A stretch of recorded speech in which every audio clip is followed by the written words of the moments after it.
मित्रांनो, आज चेहऱ्यावर आनंद दिसतो. काय कारण आज काय आहे? आनंद मेळा.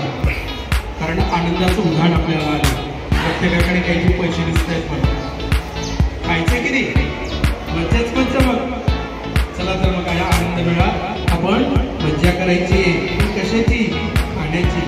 आपण वर्गात बौद्धिक मजा आपली असतेच, पण आज आपल्याला त्या व्यतिरिक्त आपल्याला मौज मजा करायची. म्हणजे आपल्याला काहीतरी खायचं आहे. आपल्याच मित्रांनी घडवलेले पदार्थ आपल्याला स्टॉलवर मिळणार आहेत. आपण कधी कधी पालकांबरोबर जातो. खाऊगल्ली माहिती आहे का? कुठंच ते खाऊगल्ली पोस्टाकडे गेले. पोस्टाकडे कधी खाऊगल्लीला, कधी चौपाटीला. पण आज ही चौपाटी आपल्या शाळेतच निर्माण केली आपण तुमच्या सगळ्यांसाठी.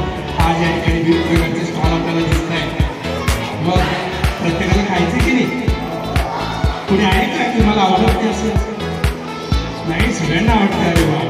तर विद्यार्थी मित्रांनो, आज आपल्याच मित्रांनी, आपल्या साथीच्या वर्गातील मित्रांनी या ठिकाणी वेगवेगळे त्यांचे स्टॉल लावलेले आहेत आणि स्टॉलवर सर्व प्रकारचे खाद्यपदार्थ जे तुम्हाला आपल्याला आवडतात या ठिकाणी आपल्याला उपलब्ध होणार आहे.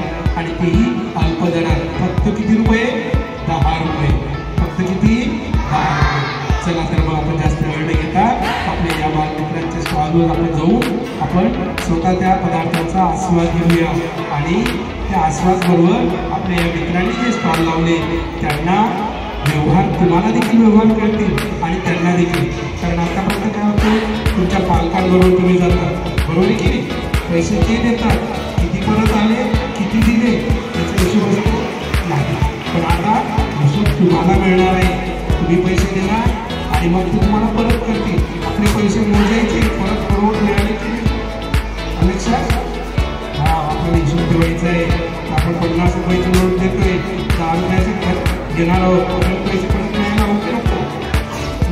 आपल्याला तो हिशोब पण घ्यायचा आहे. म्हणजे आपल्याला प्रत्यक्षपणे बाजाराचा देखील आनंद घ्यायचा आहे आणि खरेदी विक्रीतून आपल्याला व्यवहार देखील समजला पाहिजे. हा याचा हेतू आहे.